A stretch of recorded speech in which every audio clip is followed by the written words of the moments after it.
আজকে আমি 10 মিনিটে বানিয়ে দেখাচ্ছি ছোট বড় সবারই খুবই পছন্দের পটেটো ফ্রেঞ্চ ফ্রাইয়ের রেসিপি।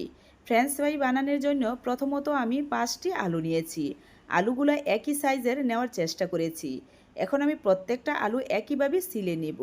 আর বলে দিচ্ছি, যদি আজকের রেসিপিটা আপনাদের ভালো লেগে থাকে তাহলে প্লিজ লাইক, কমেন্ট আর সাবস্ক্রাইব করে পাশে থাকবেন। যারা সাবস্ক্রাইব করে দিয়ে পাশে আছেন তাদেরকে অসংখ্য ধন্যবাদ। এই তো দেখেন, প্রত্যেকটা আলু আমি একইভাবে ছিলে নিয়েছি। এখন একটা ছুরি দিয়ে আমি লম্বা লম্বা পিস করে আলুগুলোকে কেটে নিব। আর আলুগুলো সমান ভাগে মানে পিস করে নেওয়ার চেষ্টা করবেন, তাতে করে ফ্রেঞ্চ ফ্রাইগুলো দেখতে সুন্দর দেখাবে। এই তো দেখেন, আমি প্রত্যেকটা আলুই কিন্তু এভাবে একই সাইজ করে কেটে নিয়েছি। এখন আমি আলুগুলা পানিতে নিয়ে নিচ্ছি। আমি 4-5 বার পানি পাল্টে পাল্টে আলুগুলো ভালোভাবে ধুয়ে নিব। তো দেখেন, ভালোভাবে ধুয়ে আমি পানি ঝরিয়ে নিয়েছি। এখন দিয়ে দিচ্ছি পরিমাণ মতো লবণ, আর দিয়ে দিচ্ছি বিট লবণ, আর দিয়ে দিচ্ছি 1 টেবিল চামচ চাট মশলা, আর ঝাল ঝাল করার জন্য দিয়ে দিচ্ছি 1 টেবিল চামচ লাল মরিচের গুঁড়া। কালারটা সুন্দর আসার জন্য দিয়ে দিচ্ছি অল্প একটু হলুদের গুঁড়া, দিয়ে দিচ্ছি অল্প একটু ধনিয়ার গুঁড়া। এখন আমি চামচ দিয়ে আলুর গায়ে মশলাটা মেখে নিচ্ছি।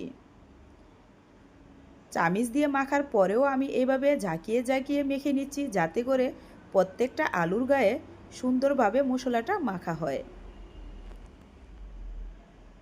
তো দেখেন, মাখা হয়েছে। এখন আমি এয়ার ফ্রাইয়ের ভিতরে আলুগুলো দিয়ে দিচ্ছি। আপনারা চাইলে কিন্তু ডুবো তেলে একদম লো আছে সময় নিয়ে আলুগুলো ভেজে নিতে পারেন। আমি চটজলদি এভাবে শর্টকাটে এয়ার ফ্রাইয়ের ভিতরেই ভেজে নিচ্ছি। এখন আমি এয়ার ফ্রাইয়ের ভিতরে ঢুকিয়ে দিয়ে 180 ডিগ্রিতে 10 মিনিট টাইম সেট করে দিচ্ছি। 10 মিনিটেই কিন্তু পটেটো ফ্রেঞ্চ ফ্রাইগুলো আমাদের হয়ে যাবে। এর ভিতরে 8 মিনিট পরে আমি একটু চামচ দিয়ে উল্টে পাল্টে নেড়ে দিচ্ছি, আর দিয়ে দিচ্ছি সামান্য একটু সরষের তেল। আপনারা চাইলে মশলা দিয়ে মাখার সময় কিন্তু এই সরষের তেলটা দিতে পারেন। আমি এই সময় দিয়ে দিচ্ছি যাতে করে সরষের তেলের সুন্দর একটা ফ্লেভার আসে, তাতে করে খেতে ভালো লাগবে। এখন আমি আরও 2 মিনিট এভাবে ভেজে নিচ্ছি। তো দেখেন, ফ্রেঞ্চ ফ্রাইগুলো কতটা সুন্দর আর কতটা ক্রিস্পি হয়েছে। খেতে কিন্তু রেস্টুরেন্টের চেয়ে অনেক গুণের মজার হয়েছে।